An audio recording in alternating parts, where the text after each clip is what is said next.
মাঘের মধ্যভাগে শীতে জবুথবু উত্তরের জনপদ। ঘন কুয়াশা আড়াল করেছে দৃষ্টিসীমা।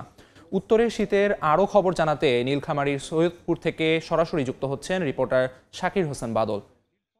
যেন কোনোভাবেই শীতের তীব্রতা কমছে না। গত এক সপ্তাহ ধরে নীলফামারীতে আবার শীতের তীব্রতা বেড়েছে। ঘন কুয়াশা, হিমেল বাতাস শীতের তীব্রতাকে আরো বাড়িয়ে দিচ্ছে। শীতের তীব্রতার কারণে নীলফামারীর বিভিন্ন এলাকায় এখানে আমাদের চর সহ যে সমস্ত এলাকা আছে সে সমস্ত এলাকার নিম্ন আয়ের মানুষেরা কিন্তু চরম বিপদে পড়েছে। আপনারা দেখছেন আমি এখন যে এলাকা আছি এটি হলো নীলফামারীর সৈয়দপুরের এয়ারপোর্ট এলাকা। এই এলাকায় এখন 7টার উপরে কিন্তু দেখেন যে ঘন কুয়াশায় আচ্ছন্ন হয়ে আছে।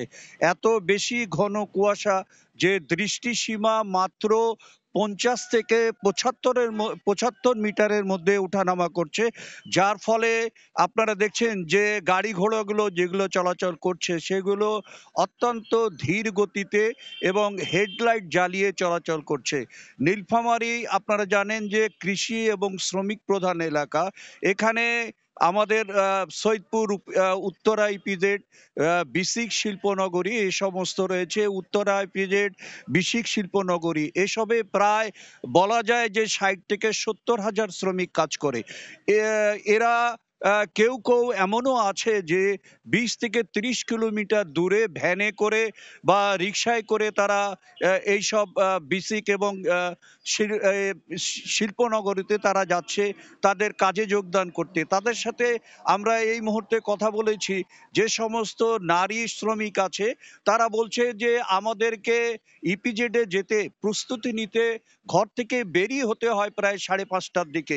এই যে 5:30টার সময় যখন আমরা ঘর থেকে বেরোই তখন আমরা আমাদের সামনের জিনিসগুলোই দেখতে পাই না। হঠাৎ করেই কিন্তু শীতের তীব্রতা বা কুয়াশার ইটা বেড়েছিল। আজ থেকে 6 দিন আগেও মানুষ শীতবস্ত্র, ভারী শীতবস্ত্র পরিধান করার থেকে বিরত হচ্ছিল বা কাপড় চোপড় তোলার প্রস্তুতি নিচ্ছিল।